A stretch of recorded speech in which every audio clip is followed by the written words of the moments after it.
Nós vamos para a nossa terceira aula das 5, né, de revisão. Essa aula ela vai falar sobre o reino Monera, tá? Esse reino é o reino das bactérias e das cianobactérias.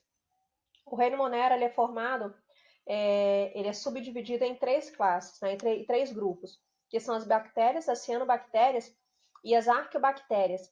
Esse último grupo aí, ele é mais recente, tá bom?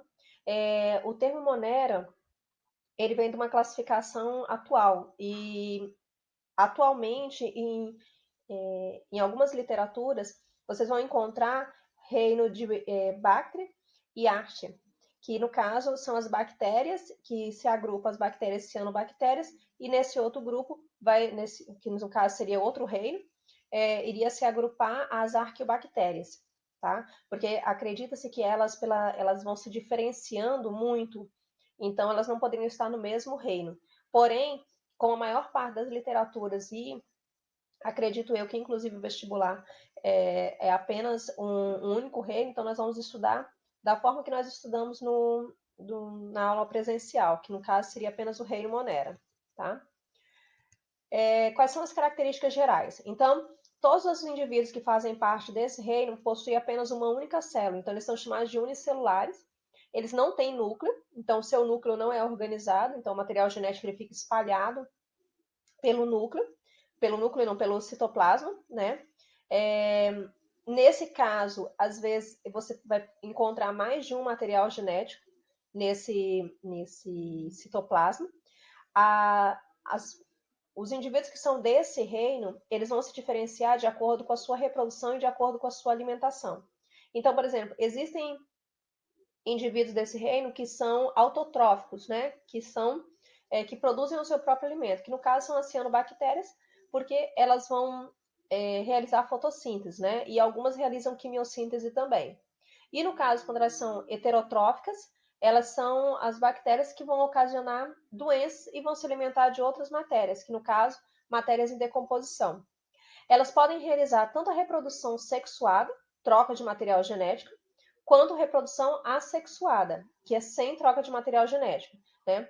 Quando ela realiza a reprodução assexuada, vocês vão perceber que é um processo chamado de bipartição, né? Já no caso da reprodução sexuada, é chamado de conjugação. Eles são muito pequenos, mas mesmo assim, como nós vimos na aula anterior, essas bactérias, né? Elas podem ser infectadas por vírus que são menores ainda, né? E elas podem realizar a respiração aeróbia e anaeróbia. Então, existem algumas bactérias que vivem em lugares que não têm oxigenação e mesmo assim elas conseguem sobreviver, né? De forma obrigatória ou de forma facultativa. As bactérias, a palavra bactéria, né? Vem do grego que significa bastão. Elas são encontradas em diversos ecossistemas. Então, elas podem ser encontradas no solo, podem ser encontradas no ar, podem ser encontradas em outras superfícies, até mesmo dentro d'água, tá?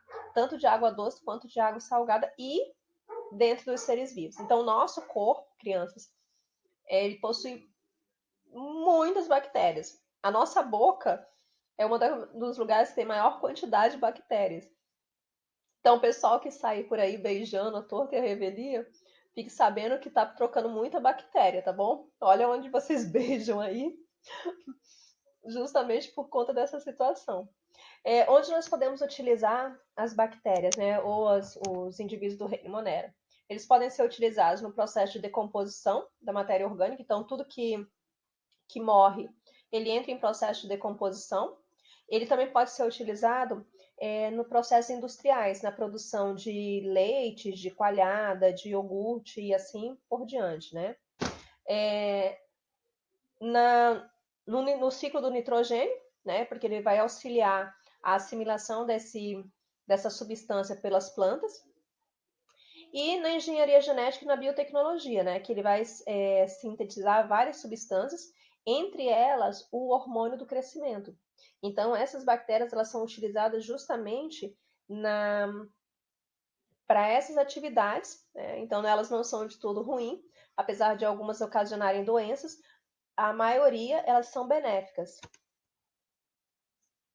E daí nós temos a estrutura das bactérias, né? Então, elas contêm 4 estruturas básicas, né? Que no caso são as membranas plasmáticas, o hieloplasma, ou citoplasma, como a gente costuma falar, os ribossomos e a cromatina, que no caso é uma molécula de DNA circular, né?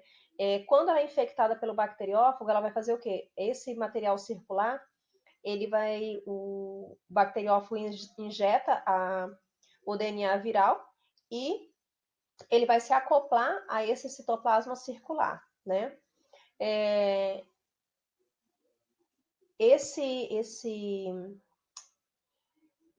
Esses plasmídios, né, que no caso é onde vai ter a molécula, né, de DNA, que não é ligada ao cromossomo bacteriano, são pedaços de moléculas de DNA que ficam espalhadas, elas são responsáveis pela resistência aos antibióticos. Então, por exemplo, mesmo com o DNA circular, existem partes que são separadas, que ficam espalhados pelo citoplasma, sem estar acoplado ao DNA normal, né? Então, esses são responsáveis justamente por essa resistência aos antibióticos. E aqui nós temos uma estrutura bacteriana, né? Então, vocês podem observar que é uma estrutura que tem cílios, que são chamados de fímbrias também, e tem flagelos, que são estruturas de locomoção. Então, você pode observar o material genético, né, espalhado, o citoplasma e a membrana plasmática, né? Então, são os seres vivos mais simples que se tem. E aqui nós temos algumas formas de bactérias, né? Então, nós temos os cocos, que são circulares, né? Bactérias circulares. Elas podem permanecer sozinhas ou podem formar colônias. Se esses cocos se juntarem em dois, né, são chamados de diplococos. Se eles estiverem como se fosse um cubo, elas são chamadas de sarcinas, né? Se eles tiverem forma, como vocês podem observar aí, como se fosse um colar, eles chamam de streptococcus, e como caixinhos de uvas, estafilococos, né? E as outras formas são os bacilos, né? Os vibriões e os espirilos. Quando elas são muito espiraladas, elas são chamadas de espiroquetas, né? E vocês podem perceber que a maior parte deles, eles vão formar a estrutura de locomoção, que no caso são cílios ou flagelos, né? Quais são as estruturas que nós podemos utilizar, que podemos observar nos indivíduos do reino Monera? Os cílios, eles são curtos e em grande quantidade, recebem esse nome porque são similares aos nossos, né? Flagelos, eles são longos e geralmente se tem essas bactérias, né, ou esses indivíduos, que vocês vão também ver isso aí nos protozoários, vão se encontrar 1 ou 2 flagelos, né, no máximo 3, às vezes um na parte anterior, 2 na parte anterior e 1 na parte posterior, ou então pseudópodes, que são chamados de falsos pés, que é o caso, por exemplo, de alguns indivíduos, como alguns protozoários que utilizam isso, que é como se eles estivessem caminhando. A membrana sofre um processo de invaginação, ela vai entrar e depois ela vai se expandir. Então, ela invagina e depois ela sai. E aqui nós temos os dois tipos de reprodução que eu falei para vocês, né? Que no caso é a divisão binária, quando uma bactéria se transforma em duas, que no caso é reprodução assexuada, e a conjugação, que é quando ocorre essa ponte, né? Essa ponte entre as duas, para a troca de material genético. Então, essa parte sexuada, que no caso é a conjugação, faz com que essas bactérias se tornem mais resistentes. E aqui nós temos algumas doenças, né? Ocasionadas por bactérias. Então, como as bactérias elas estão aí no ambiente, então é natural que elas possam ocasionar doença, principalmente se o nosso organismo, né, estiver debilitado. E também existem algumas bactérias que são extremamente graves, né? Por exemplo, no caso da peste bubônica, como vocês podem observar aí, né, foi uma doença, né, que foi ocasionada assim, que causou uma grande quantidade, né, de mortes. E aqui nós temos desde doenças simples e comuns, como é o caso da cárie dentária, né, até doenças mais sérias, como é o caso, né, da meningite. Então, a meningite, por exemplo, ela é uma bactéria, ela vai ficar alojada nas meninges, que é na caixa craniana, e a pessoa, uma das características da meningite é que a pessoa não consegue encostar o queixo no peito. Por quê? Porque essa parte aqui fica rígida. Então, como vai ficar rígida, ela não consegue, não tem essa capacidade de fazer esse movimento, né? Então, aí nós temos a sífilis, tem o tétano, a pneumonia. A maior parte dessas doenças que são ocasionadas por bactérias, a forma de tratamento dela é através do antibiótico, né? Então, ao contrário dos vírus, que não vai ter efeitos antibióticos, aparentemente, então, no caso das bactérias, esse aí é o efeito que é necessário. Então, assim, é o tratamento necessário, né? Que vocês podem observar, ali embaixo não dá para ver muito direitinho não, mas aqui dele é uma vulva, né? Então, no caso, a vagina, e é uma vagina que a pessoa está acometida com gonorreia, né? Então, no caso, a sífilis, ela aparece manchas, geralmente manchas na cabeça, manchas nas mãos, nas palmas das mãos e também nas solas do pé. Então, são várias manchas, como se for manchas amarronzadas, né? E às vezes ficam como se fossem queimaduras também, que é característica da sífilis.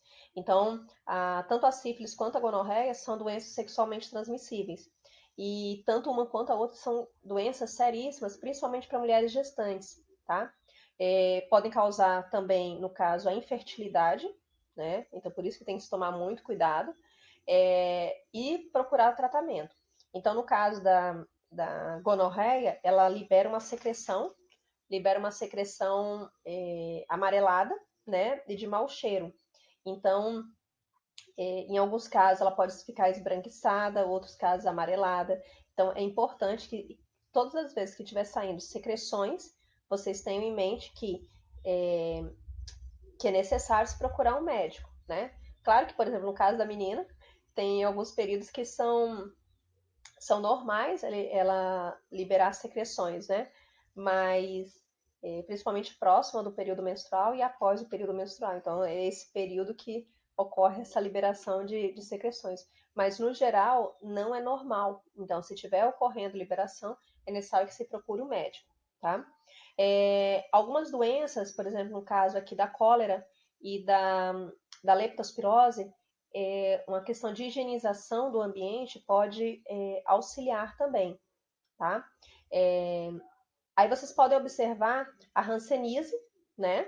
Que é uma doença também bacteriana, o botulismo, que forma como se fossem feridas extensas na pele da pessoa, né? E vocês podem perceber que a maior parte delas tem a proliferação de pus. Então, por exemplo, todas as vezes que vocês tiverem um ferimento e tiver aparecimento de pus, significa que está ocorrendo proliferação de bactérias.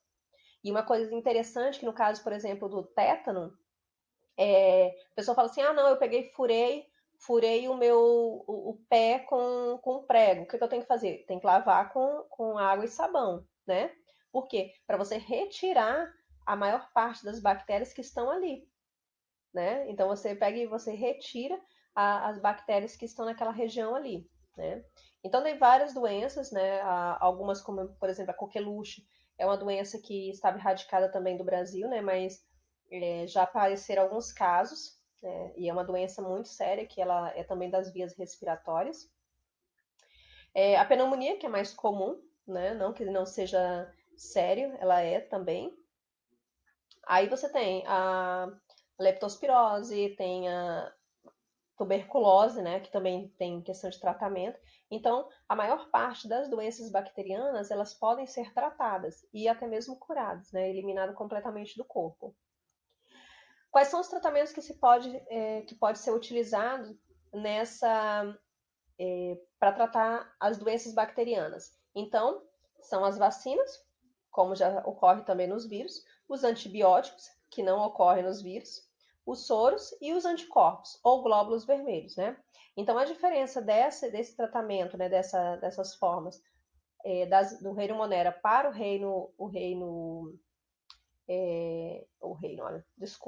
para os vírus, é justamente a presença dos antibióticos. Então, no caso das bactérias, é utilizado antibiótico. No caso dos vírus, não é utilizado antibiótico, né? Justamente porque o antibiótico atua diretamente na parede, na membrana plasmática. E no caso dos vírus, eles não possuem membrana plasmática porque eles não possuem célula, né? E aqui nós temos um resumo. Eu gosto muito desses resumos, né, do Brasil Escola, que eu acho assim, como eles são bem coloridos, fica legal a mostrar. Então, vocês podem observar aí a questão que existem bactérias que elas são gram-positivas e gram-negativas, né? Essa questão da gram-positivo e gram-negativo, ela vai auxiliar justamente na questão do tratamento. Então, não é toda bactéria que você pode tomar qualquer antibiótico. Então, é necessário que você faça todo um estudo para saber especificadamente qual é a bactéria, né? Então, tem todo um procedimento para você de investigação para saber para se aplicar o antibiótico e o tratamento adequado, né? Então, as bactérias, elas podem ser, vou voltar aqui rapidinho, as bactérias, elas podem ser utilizadas tanto para o bem quanto para o mal, né? Então, assim, tanto elas podem ocasionar doenças, como elas são extremamente importantes para o processo de decomposição. Então, as bactérias, junto com os fungos, que são decompositores, eles vão ocasionar o quê? Justamente a transformação da matéria orgânica, né? E a eliminação dessa matéria. Então, você consegue, tudo que morre, né, vai virar adubo. Então, vira adubo e vai voltar, né? Tanto é que eu expliquei para vocês, por exemplo, se um animal ele morre, a primeira parte os órgãos vão parar, né? As atividades do corpo param, e daí ele começa a fazer o quê? Aumenta a temperatura, tem umidade, tem comida. Aumenta a quantidade de bactérias e fungos ali. Então os micro-organismos dão um boom. Então nós primeiro somos consumidos pelas bactérias e pelos fungos que estão dentro do nosso organismo, depois pelos que estão de fora, né? Então, nós vamos entrar num processo de decomposição e as bactérias são extremamente importantes, principalmente na questão de alimentação. Elas são utilizadas na fabricação de bebidas, por exemplo, né? São utilizadas também na fabricação de alimentos e são utilizadas também na questão do processo de digestão. Por exemplo, o pessoal que gosta de tomar bacilos vivos, né, lactobacilos, eles auxiliam no processo de digestão. E quando nós fizemos o iogurte, era justamente por isso. Então, por que o iogurte, o leite se transformou em iogurte, né? Primeiro porque nós podíamos ter retardado um pouco o processo, ter esperado o leite, ele mesmo produzir os lactobacilos, porém nós aceleramos esse processo, colocamos um pouquinho só de iogurte, e vocês perceberam que de um dia para o outro, em poucas horas, ocorreu uma grande proliferação de bactérias ali. Por quê? Porque justamente eles ativaram, tinha umidade, temperatura e comida. Então nunca se esqueça, para que ocorra a proliferação é necessário que tenha alimentação, umidade e temperatura, né? E aqui nós vamos encerrar com uma frase, né, do Maurílio Martins Miranda, que ele fala o seguinte: talvez sejamos somente bactérias em um enorme corpo chamado universo. Então, geralmente nós falamos que as bactérias, né, são seres tão microscópicos, tão insignificantes, e talvez nós nunca cheguemos a pensar que talvez nós também sejamos esses seres, né, microscópicos, né, nesse grande universo que nós temos pela frente aí. Então é uma reflexão para nós voltarmos justamente à questão da nossa simplicidade e da importância que todos os micro-organismos, né, tanto os macro-organismos quanto os micro-organismos, eles possuem para o equilíbrio, né, pro equilíbrio do sistema e também do nosso planeta, tá? Qualquer dúvida vocês coloquem na plataforma ou então diretamente no grupo do WhatsApp, tá bom?